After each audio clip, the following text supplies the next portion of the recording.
depósito de inmunocomplejos. Claro, estamos en enfermedades autoinmunes, ¿no? Empezamos con el término general, ahora nos enfocamos al tema de hoy, enfermedades autoinmunes, y una de las causas efectivamente es por depósito de inmunocomplejos. ¿Será la única causa de vasculitis? ¿No? Cuéntame por infección bacteriana. Muy bien, existen vasculitis infecciosas y vasculitis no infecciosas. ¿Ok? Estamos en el capítulo de la vasculitis no infecciosas, por depósito de inmunocomplejos. ¿En qué enfermedad, por ejemplo, se puede presentar el depósito de inmunocomplejos en los vasos sanguíneos? El lupus eritematoso. El lupus eritematoso sistémico. ¿Y será en los grandes vasos o será en los pequeños vasos? En los pequeños vasos, incluso en los capilares, ¿no? Por eso es que vamos a tener patología a nivel del riñón, por ejemplo, ¿no? A nivel de los capilares. Ok, muy bien, pasamos. Bien. Bien, estos son los miembros inferiores de una persona. ¿Okay? ¿Y qué observamos aquí? Unas lesiones, ¿de qué color? Rojizas, unas lesiones rojizas. ¿Por qué serán rojizas? Porque hay sangre, extravasación de sangre, así es, muy bien.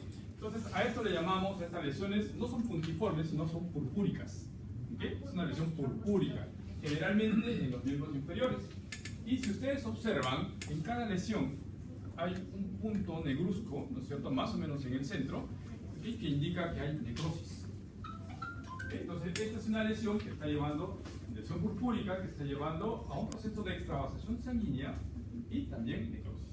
Siguiente.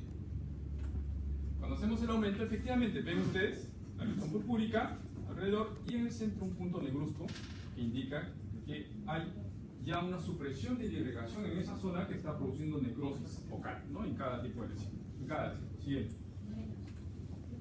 Cuando vemos la histología, entonces nosotros lo que tenemos que esperar, encontrar qué cosa es.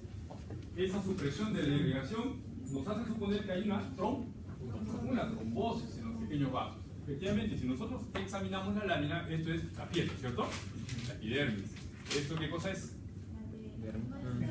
¿Dermis? La queratina, muy bien. Entonces estamos en piel, ¿no? Epitelio por el certificado plano queratinizado. Muy bien, si esto es la epidermis, ¿qué cosa será esto? La dermis. Dermis superficial, dermis profunda. Muy bien, en la dermis vamos a encontrar los vasos sanguíneos. Si observamos, por ejemplo, esto de aquí, observan ustedes ese material rosado que se ve en el centro de lo que aparentemente es un vaso sanguíneo. Nos indica que hay un trombo, ¿cierto? Depósito de fibrina, así es, que obstruye la luz. Y es por eso que la imagen macroscópica que veíamos tiene una imagen de necrosis, porque no hay aporte sanguíneo a este nivel. ¿Okay? Si observamos además otras cosas, vamos a ver todos esos puntitos que parecen células inflamatorias. Hay un proceso inflamatorio además. Siguiente. Si nos enfocamos en un solo vaso sanguíneo, efectivamente vamos a encontrar este material rosado que ya una vez la hemos visto, ¿no es cierto?, como tipo de necrosis. ¿Necrosis de tipo? Gaseosa. Fibrinoide. Necrosis de tipo fibrinoide, característico de las vasculitis. Y además vemos que se acompaña efectivamente un proceso inflamatorio que invade prácticamente toda la pared, presente en toda la pared, ¿no es cierto? Y viene de la sangre y sale, se extravasa toda la pared. Y también perivascular. ¿Okay? Muy bien, y esos leucocitos, generalmente es a predominio de qué tipo de leucocitos? Polimorfos. Polimorfos nucleares, ¿sí? Polimorfos nucleares, es decir, neutrófilos. ¿Okay? Vamos a encontrar entonces neutrófilos a lo largo de toda la pared, o en el espesor de toda la pared del vaso sanguíneo y la necrosis fibrinoide. Observen además que la inflamación es también alrededor de los vasos, ¿no? Siguiente. ¿Okay? Y aquí algunos puntos claves para recordar el vasculitis: infiltrado inflamatorio, neutrófilos, no se olvide, en las paredes de los vasos sanguíneos. ¿Okay? Presencia de necrosis fibrinoide, daño endotelial por trombosis, como lo hemos visto, y extravasación de los glóbulos rojos. ¿Okay? Son las características comunes que podemos encontrar en lesiones como esta, como la vasculitis. Siguiente. Bien. Ahora vamos a hablar un poco acerca del lupus, recordando la nefritis. ¿Qué porcentaje de lupus eritematoso se produce la nefritis? ¿Alguien recuerda? 45%. Más o menos promedio 50%, ¿no? 50% de la lupus eritematoso debutan con o cursan con nefritis. ¿Okay? Siguiente. Okay. Arriba, para recordar, un corte histológico normal. Pero si yo veo un corte histológico normal como esto y tengo sintomatología de lupus, ¿Qué diré? ¿En qué estadio podría estar yo? Uno. En el estadio 1. Recuerden que en la microscopía óptica los hallazgos casi no son evidentes, ¿no es cierto? Entonces nos sirve además para recordar cómo es la histología normal. En el centro, ¿qué cosa observamos? ¿Qué cosa es esto? El glomérulo. Así es. ¿Qué cosa esto es lo que estoy delimitando aquí? La cápsula de Bowman. Entre el glomérulo y la cápsula encontramos el espacio de Bowman. Y las estructuras que vemos alrededor, ¿qué cosas son? Túbulos. ¿Estoy en la corteza o estoy en la médula? En la corteza. ¿Por qué? Porque estoy observando los corpúsculos renales. ¿Sí? Muy bien. En la parte de abajo, comparen ustedes, entonces tenemos por afuera la cápsula de Bowman, el espacio que se hace irregular. Ya no es un espacio bien delimitado como este. Acá se aprecia y aquí ya no. ¿No es cierto? Se aprecia muy bien. ¿Qué más vemos? ¿Un aumento de qué? De la celularidad. Muy bien. Un aumento de la celularidad a expensas principalmente de células mesangiales, también células endoteliales, ¿no es cierto? Y vemos además infiltrado inflamatorio. ¿Ok? Entonces son características que vamos a encontrar en la nefritis lúpica. Muy bien. Ahorita al final vamos a llegar a una conclusión. Siguiente. Muy bien. Seguimos en el mismo caso y ahora se aplica una coloración de TAS, ¿cierto? Ácido periódico de Schiff. ¿Para qué me sirve o para qué me puede servir eso? ¿De qué?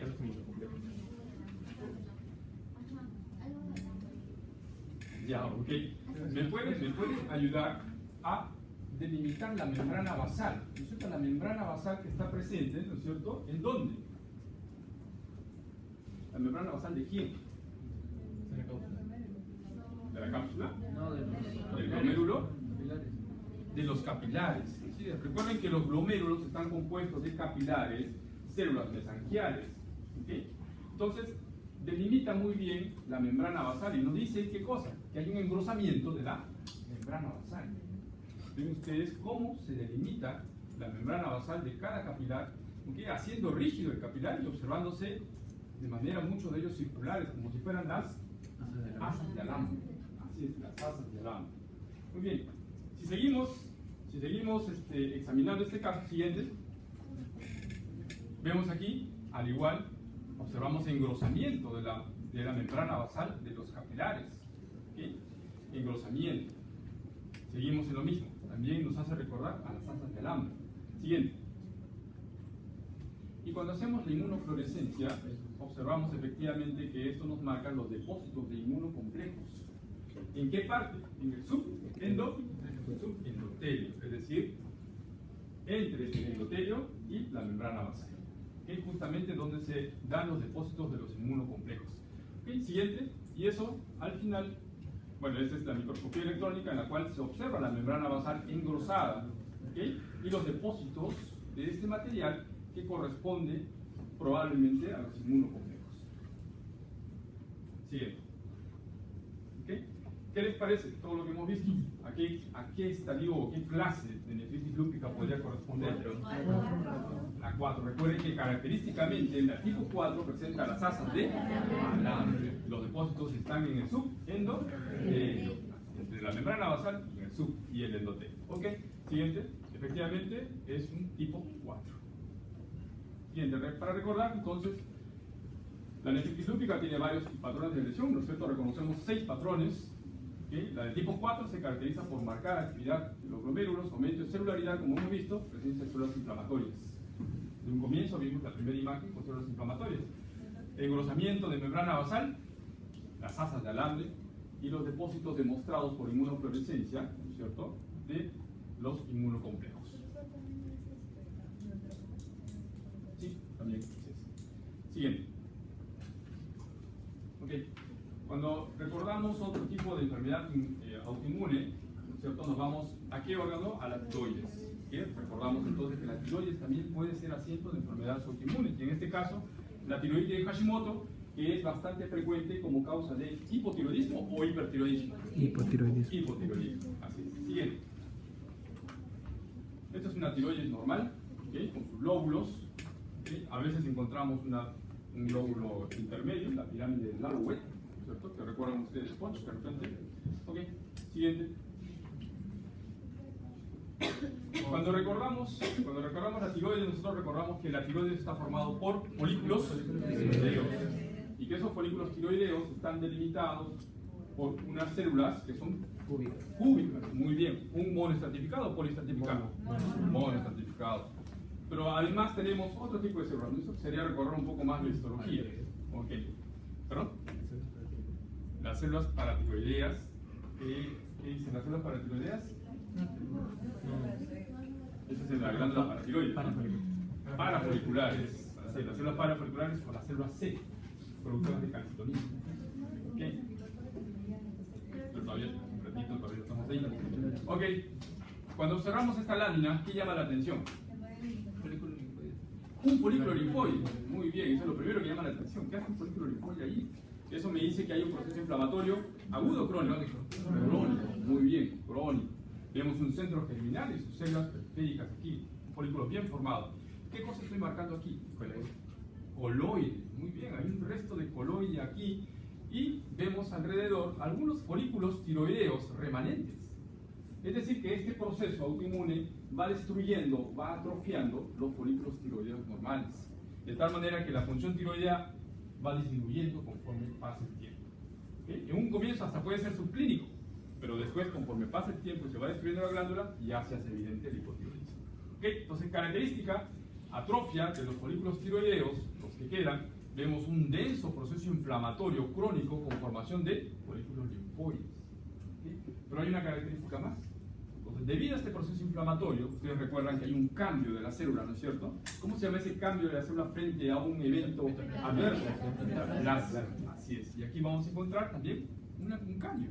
Vamos a ver que muchos de los folículos o las células tiroideas van a cambiar a un citoplasma más eosinófilo.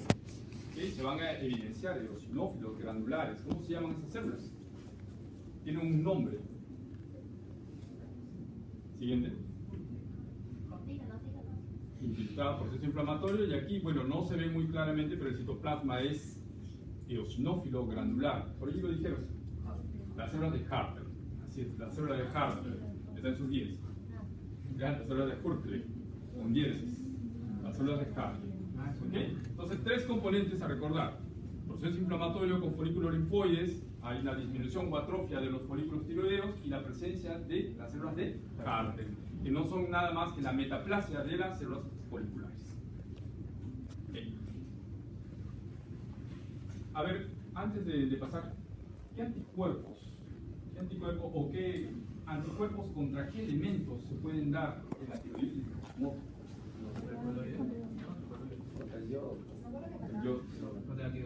Contra la tiroglobulina. Uno, muy bien, ¿qué más?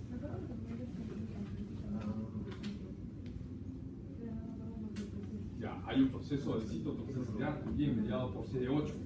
Sí, es cierto. Hay un proceso inflamatorio mediado por CD4 también. Pero anticuerpos, ¿contra qué? Ya dijeron, tiroglobulina, ¿qué más? Contra la peroxidasa, ¿okay? Que es una enzima que sirve también para la formación de las hormonas tiroideas. ¿Okay? ¿Y qué más? Antireceptores de TSH. ¿Okay? Entonces, todo lleva a que las hormonas tiroideas, conforme pasa o conforme se da la evolución de la enfermedad, disminuyan en su producción. ¿Quiénes? T3, T4. Siguiente. Entonces, a recordar características: infiltrado linfocitario con formación de folículos, atrofia de folículos tiroideos, presencia de células epiteliales abundantes con abundante citoplasma granular. Me refiero a las células de Harter. Ahí está cómo se escribe. ¿Listo? ¿Claro? Siguiente. El síndrome de Sjögren. A ver.